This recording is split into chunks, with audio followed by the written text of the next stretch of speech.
salue tous dans le précieux nom de notre Seigneur et Sauveur Jésus-Christ, qui nous aime et voilà qui nous donne encore un temps autour de sa parole et que son nom soit glorifié. J'espère que la paix de Dieu continue à être votre partage. Je vais vous prier d'incliner la tête là où vous êtes pour qu'on puisse recommander ce moment entre les mains du Seigneur.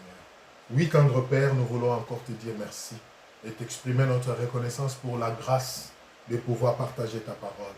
Qu'elle nous guérisse, qu'elle nous libère, qu'elle nous donne la joie et la liberté. Au nom de Jésus-Christ. Amen.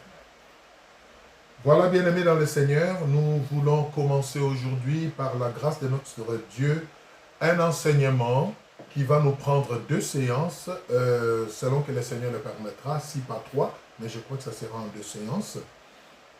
Et nous l'intitulons comme suit, « Pas de compromis avec le mal. » Pas de compromis avec le mal. Oui, bien-aimés, comme notre thème le dit, nous sommes enfants de Dieu et nous sommes appelés à être loin du mal. La Bible dit, dans les psaumes, c'est lui qui aime la vie, c'est lui qui veut prolonger ses jours sur la terre, n'est-ce pas, qu'il s'éloigne du mal.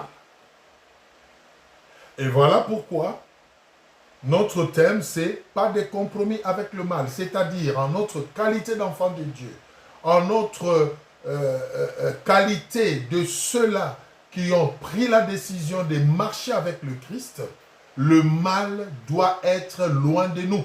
Nous devons tenir le mal loin de nous, à l'écart de nous, et ne même pas négocier avec le mal. C'est très important. Nous ne devons même pas négocier avec le mal. Alors, nous allons commencer par voir rapidement comment nous pouvons comprendre le terme compromis selon la Bible et l'esprit même de notre enseignement. Le terme compromis ici peut se comprendre simplement comme étant un arrangement, n'est-ce pas? Un arrangement dans lequel on s'est fait des concessions mutuelles où on délaisse certaines choses pour en adopter d'autres afin que chacun de nous puisse se retrouver. C'est ça un compromis. C'est-à-dire, je me prends des vues, j'ai mes valeurs, j'ai des choses que moi je défends et que j'incarne, n'est-ce pas? Mais j'accepte de faire des concessions, de trouver un arrangement avec quelqu'un d'autre, n'est-ce pas, qui n'est pas tout à fait d'accord avec ce que moi je pense, n'est-ce pas? Je me dispose à délaisser certaines choses pour lesquelles je suis convaincu, afin d'en emprunter d'autres de lui, pour qu'au fait, dans la mesure du possible, qu'il y ait balance et que chacun de nous puisse se retrouver. C'est ce qu'on appelle un compromis. Et cela, bien aimé, est suicidaire dans les choses de Dieu. Malheureusement, c'est dans ce sens-là que l'ennemi est en train d'orienter beaucoup d'enfants de Dieu. Beaucoup d'enfants de Dieu aujourd'hui, beaucoup de serviteurs de Dieu aujourd'hui vivent dans des compromis. Ils se sont compromis, c'est-à-dire ils savent ce qui fait la force de leur foi, mais ils le renient parce que quelque part, ils veulent se retrouver aussi dans le monde. Alléluia. Parce que quelque part, ils veulent aussi satisfaire leur chair dans la mesure du possible. Parce que quelque part, ils ont peur et ils veulent aussi faire plaisir aux hommes. Oh bien-aimés, que le Seigneur nous aide à ne pas tomber dans ce piège-là. C'est très, très important. C'est ça notre thème que nous voulons voir. Pas de compromis avec le mal, pas d'arrangement, pas de transaction avec le mal, pas de rapprochement avec le mal. Non, que le mal reste là, loin de nous. Loin de nous. Malheureusement, comme je viens de le dire, le diable a déjà eu beaucoup d'enfants de Dieu. dans des compromis. Et les gens commencent à vivre la vie chrétienne en se trompant par de faux raisonnements. Je vais quand même à l'église, mais je continue quand même à être pasteur, n'est-ce pas? Je continue quand même à prêcher malgré. Je continue quand même à donner mes offrandes, bien que, alléluia, oh bien-aimé, quand vous commencez déjà à parler de votre marche avec le Seigneur, au conditionnel, avec des malgrés, de bien que, quand même, sachez que vous êtes déjà tombé dans les compromis. Et vous savez ce que la Bible dit des compromis? Ceux qui se compromettent ne verront pas Dieu. La parole de Dieu le dit. Celui qui est dans les compromis, il est ni chaud ni froid. Et la Bible dit, si tu es ni chaud ni froid, je te vomirai. Voilà pourquoi le Seigneur veut nous interpeller par rapport à cela, pour que nous puissions vraiment faire très attention. Donc, en définitive, nous disons un compromis, c'est un accord. C'est une transaction, c'est une entente, n'est-ce pas, qu'on trouve pour que chacun puisse se retrouver, pour que chacun puisse... Dans le monde, souvent, on dit on coupe la poire en deux. Moi, je veux ceci, toi, tu ne veux pas. Bon, écoute, on coupe la poire en deux, je prends un peu de ce que toi, tu ne veux pas. Et toi, tu prends un peu de ce que moi, je veux. Comme ça, on marche ensemble. Attention, bien-aimés. Cela ne doit pas s'appliquer dans votre marche avec le Seigneur. Dieu n'aime pas des compromis. C'est très, très, très dangereux et c'est un piège de l'ennemi. En notre qualité d'enfant de Dieu, nous ne devons donc pas avoir un accord avec le mal. Non. Le mal ici, comprenez par tout ce qui est péché, tout ce qui n'est pas la volonté de Dieu, tout ce qui est contraire à la parole de Dieu, tout ce qui ne marche pas ensemble avec la parole de Dieu. Ça peut être une attitude, ça peut être un langage, ça peut être une loi, ça peut être un usage, ça peut être une pratique, ça peut être une coutume, ça peut être une habitude. Toutes ces choses-là qui ne sont pas conformes à la parole de Dieu constituent le mal pour nous. Et en notre qualité d'enfant de Dieu, nous ne devons pas avoir de compromis avec le mal. Nous ne devons pas avoir d'arrangement avec le mal. Nous ne devons pas nous retrouver dans ces choses. Et comme nous allons le voir dans la parole de Dieu, nous ne devons pas seulement nous retrouver dans ces choses, mais nous ne devons même pas les tolérer. Alléluia. Nous ne devons même pas les supporter. Nous devons être hostiles, sensibles au mal. Nous devons le rejeter. Nous ne devons pas nous sentir à l'aise dans le mal. La parole de Dieu est claire. La lumière et les ténèbres ne peuvent cohabiter. Le mal et le bien ne peuvent faire route ensemble. C'est très important, bien-aimé. C'est ce que la parole de Dieu nous recommande. De ne pas nous retrouver dans le mal. La parole de Dieu dit quelque part, ne participez pas aux œuvres infructueuses des ténèbres, mais plutôt condamnez-le. C'est ce que Dieu attend de ses enfants. Nous ne devons pas participer aux œuvres du mal. Nous ne devons pas encourager le mal, mais nous devons les dénoncer. Nous devons les condamner. C'est très important, bien-aimés. C'est très important. Et nous pouvons nous retrouver dans les compromis de deux manières. Et ça aussi, c'est très important qu'on puisse les distinguer. À la lumière de la parole de Dieu, bien-aimés, nous pouvons nous retrouver dans les compromis avec le mal de deux manières. Indirectement, c'est-à-dire en tolérant le mal, en supportant le mal, en encourageant le mal. Nous ne participons pas, nous ne le faisons pas, mais nous le tolérons, nous nous taisons devant le mal. Bien-aimés, pour Dieu, nous sommes déjà dans les compromis. Une deuxième manière de se retrouver dans les compromis avec le mal, c'est direct, c'est-à-dire nous participons, nous pratiquons nous-mêmes le mal. Nous sommes impliqués directement dans le mal.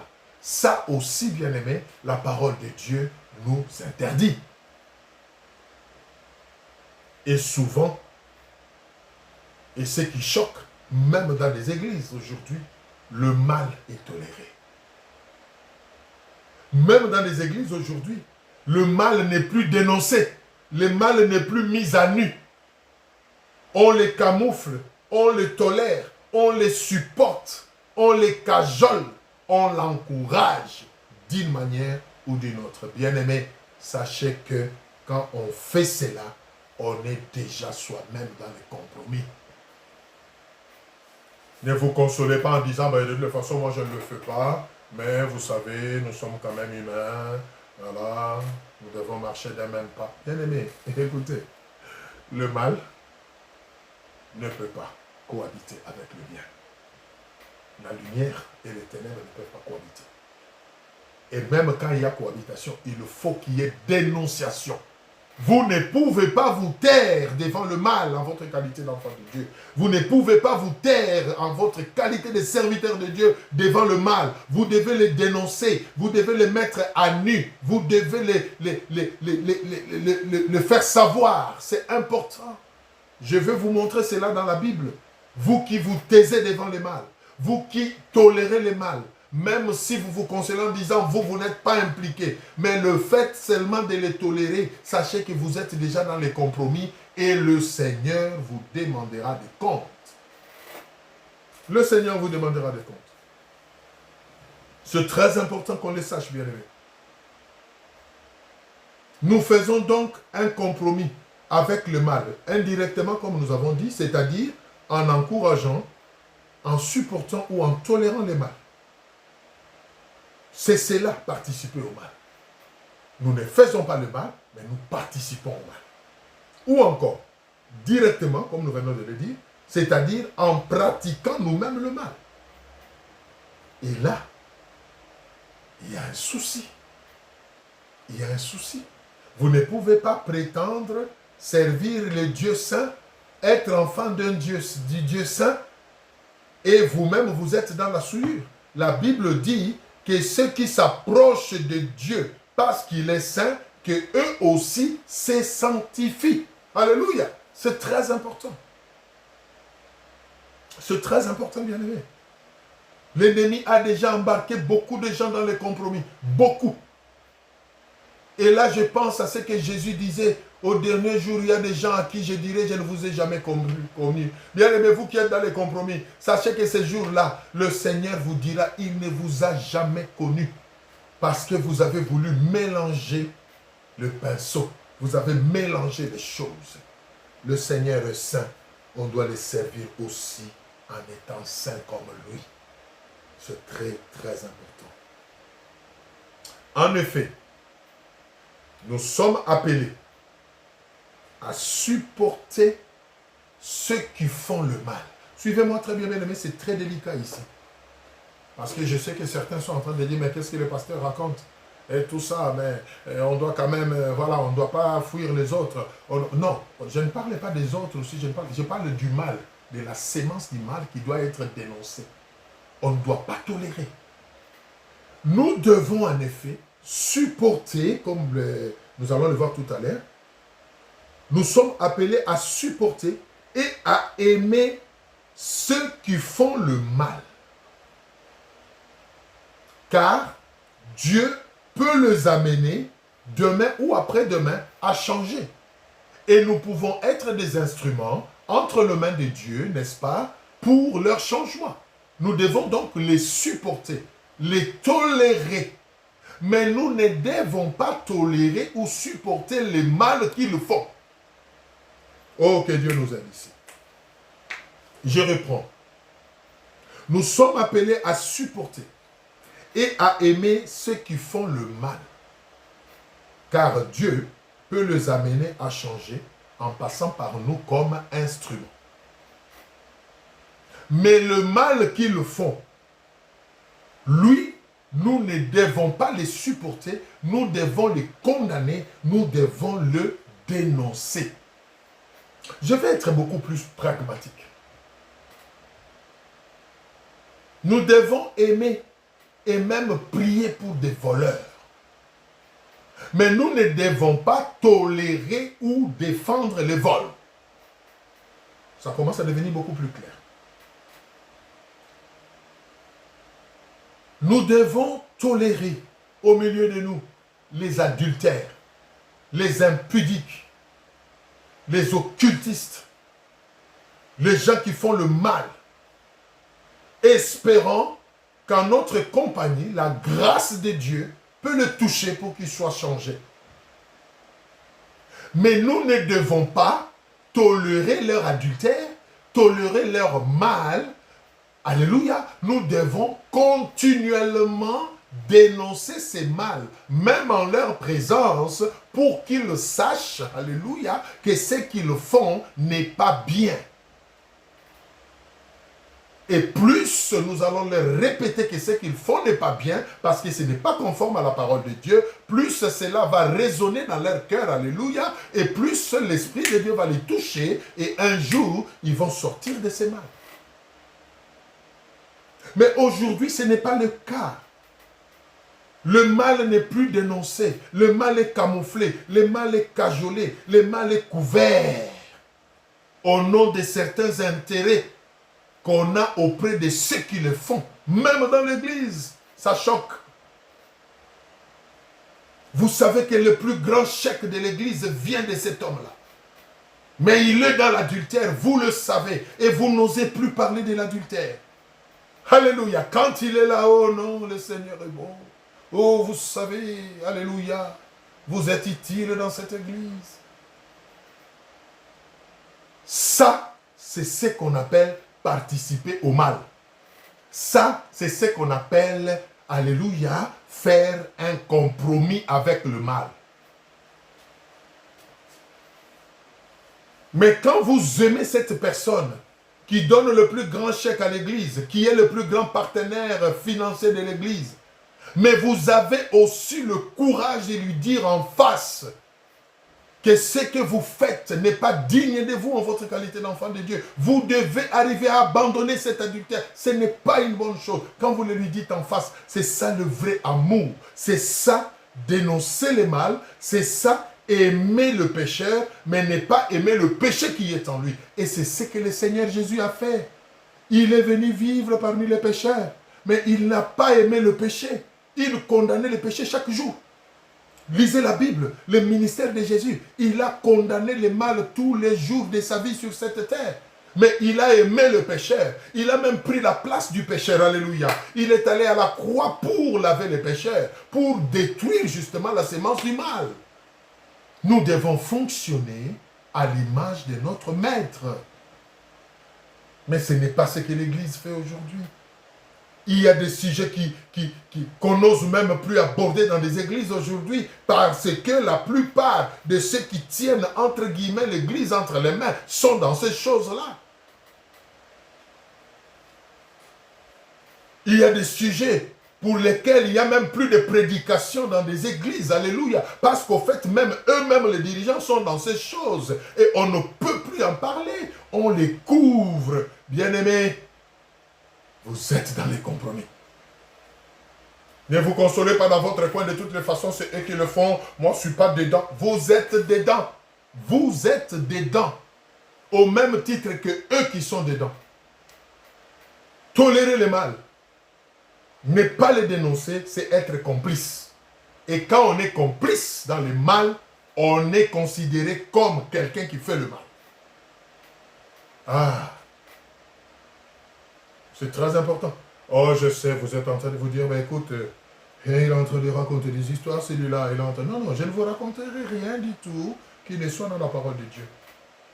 Je parle de certaines choses avec assurance, avec conviction, parce que c'est la parole de Dieu. On ne peut pas changer la parole de Dieu. Au lieu d'ignorer la parole de Dieu, au lieu de l'étouffer, bien aimé, revenez à la parole. Pratiquez la parole. C'est très important. Prenons notre premier passage, nous allons lire. Ézéchiel 3, 17 à 18 et nous allons lire 19. Ézéchiel 3, 17 à 18 et nous allons lire aussi 19. Fils de l'homme, je t'établis comme sentinelle sur la maison d'Israël. Église. Tu écouteras la parole qui sortira de ma bouche et tu les avertiras de ma part. Quand je dirai aux méchants, tu mourras, si tu ne l'avertis pas, si tu ne parles pas pour les détourner de sa mauvaise voie et pour lui sauver la vie, ce méchant mourra dans son iniquité et je te redemanderai son sang.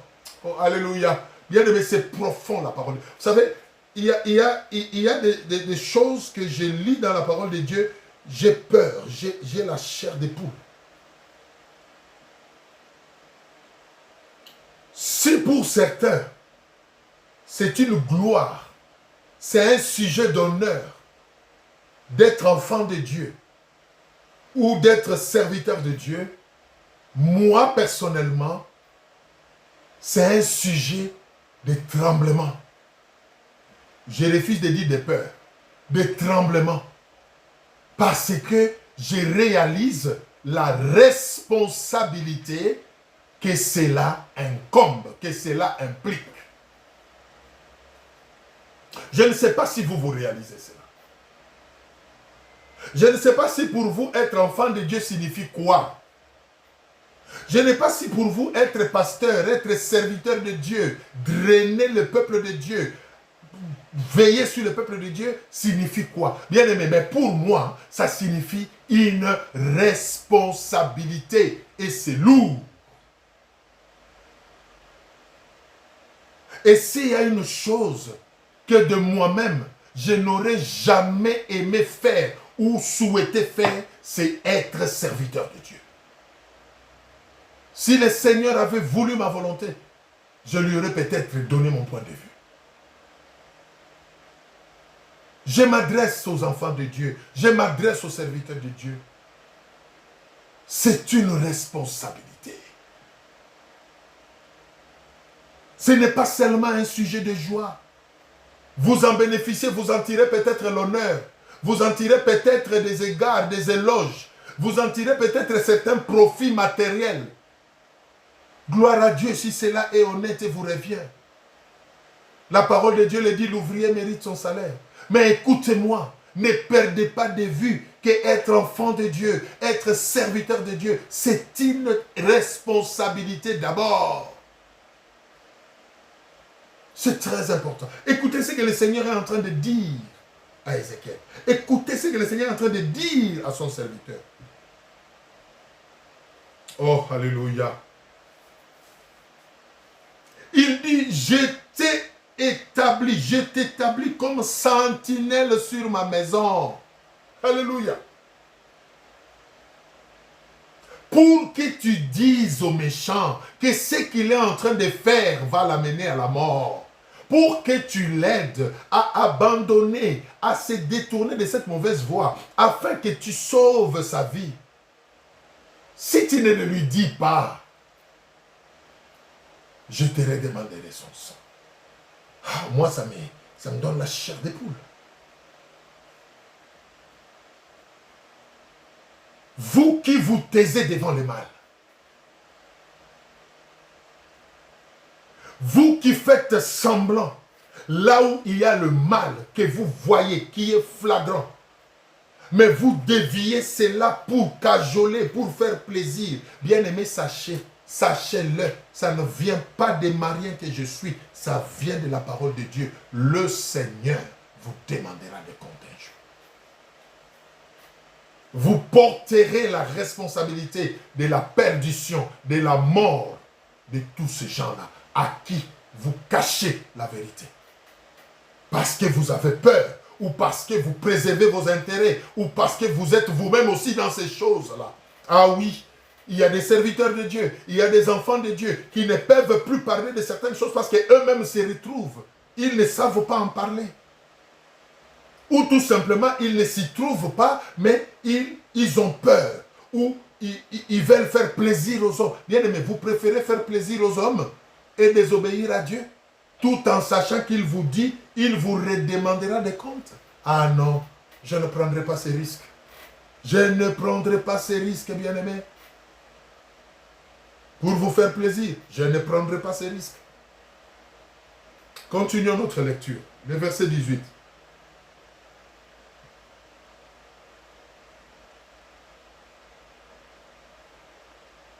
Alléluia. Prenons le verset 19. Mais, si tu avertis le méchant, alléluia, et qu'il ne se détourne pas de sa méchanceté et de sa mauvaise voie, il mourra à cause de son iniquité, et toi, tu sauveras ton âme. Le Seigneur est clair. Il est clair. Bien-aimé, chaque enfant de Dieu est la sentinelle de l'autre. Tous les serviteurs de Dieu sont des sentinelles établies sur la maison de Dieu. Et nous devons dire ce que la parole de Dieu dit à son peuple. C'est ça notre responsabilité. Si nous ne le disons pas, nous porterons la responsabilité de la perdition de ces gens. Mais aujourd'hui, l'Église est dans des compromis. Vous savez, il y a un règlement d'ordre intérieur. Nous avons signé une charte. Il y a des choses que nous ne pouvons pas dire. Il y a des choses que nous ne pouvons pas faire. Bien-aimés, moi je ferai tout. Je dirai tout ce que le Seigneur me met à cœur et sa parole me demande de faire. Je ne veux pas restreindre mon champ d'action parce qu'il y a des barrières humaines, parce que les hommes m'interdisent de parler. Ce ne sont pas des hommes qui m'ont appelé à être serviteur de Dieu. Ce ne sont pas des hommes qui m'ont sauvé, qui m'ont établi. Mais c'est Dieu qui m'a établi pour que par moi, alléluia, beaucoup d'autres aussi soient établis et sauvés. Alors je dois jouer mon rôle. Serviteur de Dieu, réveille-toi. Enfant de Dieu, quelle est ton attitude devant le mal? Quelle est ton attitude devant le mal? Le Seigneur dit, si tu avertis et qu'ils t'écoutent, ils se détournent, ils auront sauvé leur vie et toi tu auras ta récompense. Mais si tu ne leur dis pas, alléluia, c'est toi qui porteras la responsabilité. Aujourd'hui, il y a des thèmes qu'on n'aborde plus dans les églises. Quand vous parlez de la bénédiction, les gens acclament, ils sont tous derrière vous. Quand vous leur dites « Dieu vous aime et Dieu est amour », alléluia, ça nous aimons. Mais quand vous leur dites « Abandonnez vos péchés », quand vous leur dites « Race des vipères », ils vous regardent avec des gros yeux. Il sort d'où celui-là qui lui donne l'autorité, le droit de nous parler ainsi. Mais c'est la parole de Dieu, bien-aimé. Alléluia. Pas de compromis avec le mal. Enfant de Dieu, serviteur de Dieu, pas de compromis avec le mal. Dénoncez le mal. Mettez le mal à nu. Que les gens sachent que le mal est mal. Ne le couvrez pas. Peu importe, bien-aimé. Ne tombez pas dans ce que la parole de Dieu dit. Paul prévient Timothée. Il dit à Timothée, dans les derniers jours, les gens auront la démangeaison d'entendre les choses qui leur font plaisir. Ils aimeraient entendre les choses qui leur font plaisir. Bien-aimés, je ne vous dirai pas des choses qui vous feront plaisir, mais je vous dirai ce que la parole de Dieu dit. Mais aujourd'hui, l'église est devenue un lieu de complaisance où les gens viennent entendre ce qui plaît à leurs oreilles et ils sortent tels qu'ils sont venus. Ils ne changent pas. La vérité blesse, la vérité trouble, mais elle change. Ne gardez pas la vérité captive. Vous êtes des sentinelles. Annoncez la parole de Dieu telle qu'elle est présentée dans la parole de Dieu. Ô enfants de Dieu, ne supportez pas le mal. Dénoncez le mal. Dites à ceux qui font le mal, vous faites le mal, vous irez en enfer. Dites-leur. Vous êtes des sentinelles établis pour ça. Et veillez à ce que vous-même, vous ne soyez pas dans ces mal-là. Parce que quand vous êtes dans un mal, ça vous affaiblit. Vous ne pourrez plus en parler. Un adultère ne peut pas parler de l'adultère du haut de la chair. Il ne peut pas. Parce que quand il en parle, alléluia, c'est comme s'il se pointe le doigt lui-même. Voilà pourquoi vous devez être saint. Vous devez craindre Dieu.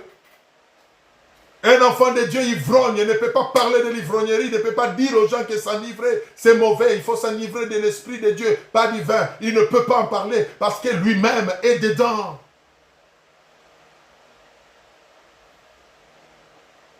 Mais la parole de Dieu ne va pas changer pour autant. Le Seigneur nous redemandera les sons de son peuple. Serviteur de Dieu, je ne sais pas ce que ça représente pour vous être serviteur de Dieu. Moi, c'est avec tremblement. C'est une responsabilité. Être enfant de Dieu, être sauvé, c'est une responsabilité. Parce qu'au fait, vous avez été sauvés pour que par vous, d'autres aussi soient sauvés. Mais si par vous, d'autres ne sont pas sauvés, si par vous, d'autres continuent à s'enfoncer dans le mal, si par vous, d'autres continuent à demeurer dans l'ignorance, alors vous êtes un agent du diable. Vous n'êtes pas un agent de Dieu. Oh, je me rappelle de Pierre et de son équipe. Il regarde les pharisiens et les grands prêtres, les sacrificateurs. Et il dit, dites-moi, est-ce bien de faire plaisir aux hommes ou de faire plaisir à Dieu? Répondez dans votre cœur. Pas de compromis avec le mal. Vous êtes enfant de Dieu, éloignez-vous du mal. Vous êtes enfant de Dieu, dénoncez le mal. N'encouragez pas le mal. N'acclamez pas ceux qui sont dans le mal. Vous ne les aidez pas. Vous êtes en train de creuser leur tombe. Et quand ils seront dans leur tombe, Dieu dit, moi, je vais vous redemander leur sang. Parce que je vous ai dit ce qu'il fallait leur dire. Vous ne l'avez pas fait. Alléluia. Et tout ça à cause des intérêts, à cause des éloges. Nous ne pouvons pas perdre tous ces membres de l'Église. Oh, je préfère perdre tout le monde parce que j'ai dit la vérité, que de garder tout le monde dans l'ignorance ou dans la méchanceté, dans le mal. Non. Non, bien-aimé, ce n'est pas ça la pensée de Dieu. Dites ce que Dieu vous met à cœur et sauvez les âmes de la perdition. C'est très, très important, bien-aimé. Nous retenons donc à ce niveau, bien-aimé, que être enfant de Dieu, être serviteur de Dieu, ce n'est pas seulement un plaisir ou un honneur, mais c'est beaucoup plus et surtout une responsabilité. Et Ézéchiel 3, 17, 18 et 19 vient de nous le dire. Nous devons dire ce qu'il y a. C'est ça notre part. S'ils nous écoutent, ils sauvent leur vie et nous nous sommes quittes. S'ils ne nous écoutent pas, ils mourront et nous nous serons quittes. Mais s'ils nous écoutent et ils changent, alors nous nous sommes quittes et eux seront sauvés. Chacun va recevoir selon son œuvre. Mais que chacun aussi alors fasse son œuvre. Ne cherchez pas à vous compromettre avec le mal. N'acceptez pas le mal. Dénoncez-le. Fuyez loin du mal. C'est à cela que nous sommes appelés. Ne supportez pas le mal. Ce n'est pas la pensée de Dieu. Nous allons maintenant, si le Seigneur le permet, passer un temps dans la prière pour cette première partie. Pas de compromis avec le mal. Et c'est la prochaine fois, si Dieu le permet, que nous allons voir la deuxième et dernière partie, où nous allons prendre maintenant un cas biblique où quelqu'un était exposé au mal, mais est resté ferme. Il n'a pas tergiversé, il n'a pas fait de compromis au péril même de sa vie pour nous montrer que cela est possible. Oui, bien-aimés. Oh, je sais que vous vous dites, alléluia, comment ne pas faire des compromis avec le mal, avec ce monde qui va mal, avec cette crise financière, avec toutes ces valeurs qui sont perverties, avec tous ces hommes qui ne regardent qu'aux intérêts. Comment ne pas faire des compromis, pasteur? Oh, bien-aimé, je vous réponds, c'est possible. C'est possible de ne pas faire de compromis. C'est possible de rester ferme dans sa position. C'est possible avec Jésus-Christ. Quel que soit le prix, bien-aimé. Acceptez la mort. Acceptez l'humiliation. Acceptez qu'on vous méprise. Acceptez qu'on vous rejette. Mais restez ferme, bien-aimé, dans le bien. Ne vous compromettez pas. C'est possible avec Dieu. Et nous allons voir qu'il y a des gens dans la parole de Dieu qui nous en donnent l'exemple. C'est possible. Parce qu'aujourd'hui, nous commençons facilement à nous consoler en disant, mais écoutez, les temps sont durs. Tout le monde le fait. Bien-aimés, vous n'êtes pas tout le monde. Vous êtes vous. Et si vous ne le saviez pas, pour votre gouverne, je vous le dis, vous êtes vous et vous êtes unique devant Dieu. Alléluia. Et chacun rendra compte devant Dieu selon ses œuvres. Devant Dieu, ça ne sera pas un groupe de gens. Non, ça sera individuellement que nous allons rendre compte. Ne tombez jamais dans ces pièges en disant tout le monde le fait. Comment je peux éviter la corruption, pasteur? C'est pratiquement la mode aujourd'hui. Oui, vous n'êtes pas obligé de suivre cette mode. Comment je peux, père pasteur, aujourd'hui me marier parce que la parole de Dieu me le recommande alors que c'est pratiquement tout le monde qui est dans les concubinages? Oui, vous n'êtes pas tout le monde, bien-aimé. Vous pouvez, vous, faire exception. C'est possible. C'est possible. Nous allons les voir la fois prochaine. Nous allons prendre un cas concret dans la parole de Dieu et voir que c'est possible. Mais pour aujourd'hui, j'aimerais que nous puissions prier. Les enfants de Dieu, nous allons prier. Les serviteurs de Dieu, nous allons prier. Et pendant que je vais lever ma voix pour implorer la grâce de Dieu pour chacun de nous, je veux que là où vous êtes, si vous vous êtes retrouvés dans un aspect ou un autre de ce que nous venons de partager, bien aimés, humiliez-vous devant le Seigneur. Prenez la décision de ne plus garder la vérité captive, de ne plus faire l'œuvre de Dieu par complaisance. Aujourd'hui, l'œuvre de Dieu est devenue complaisante, bien-aimé. On ne dit pas ce que le Seigneur recommande, mais on dit ce que les hommes veulent entendre pour être acclamés. On dit ce que les hommes veulent entendre pour préserver les intérêts matériels, bien-aimé. Non. Prenez la décision. Dites, Seigneur, je vais rentrer à tes pieds aujourd'hui et faire exactement ce pourquoi tu m'as appelé. Inclinons nos têtes. Oh Dieu de grâce. Pas de compromis avec le mal. Humainement parlant, ça semble impossible avec tout ce qui se passe dans ces derniers temps. Mais béni sois-tu parce qu'avec toi c'est possible, Seigneur. Yahweh, aide tes enfants, aide tes serviteurs, aide ton peuple, aide l'Église, Seigneur mon Dieu, à être original, à être authentique, Seigneur. L'Église est devenue aujourd'hui comme un club de réjouissance où les gens viennent partager leur vie, se réjouir dans des complaisances au lieu d'entrer en profondeur dans la parole de Dieu. Oh Seigneur, aide-nous. Pardonne-nous, Seigneur, toutes les fois que nous n'avons pas été à la hauteur de notre vocation d'enfants de Dieu, de serviteurs de Dieu. Pardonne-nous, Seigneur. Et fais-nous la grâce de rentrer à tes pieds, de rentrer à ta parole, Seigneur mon Dieu, afin de vivre la vie que tu nous appelles, Éternel, de donner.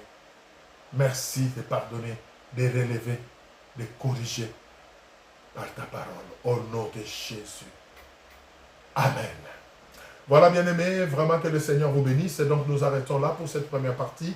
Je vous promets la deuxième et dernière partie la fois prochaine, si Jésus-Christ ne revient pas, bien sûr, dans notre temps. Et s'il nous fait la grâce de nous retrouver. Soyez bénis, que chacun continue à réfléchir sur cette première partie. Et vraiment, là où il y a à revoir, là où il y a à se repentir et à prendre des décisions, n'hésitez pas, faites-le parce que c'est le Seigneur qui a parlé à votre cœur. Soyez bénis, à la prochaine.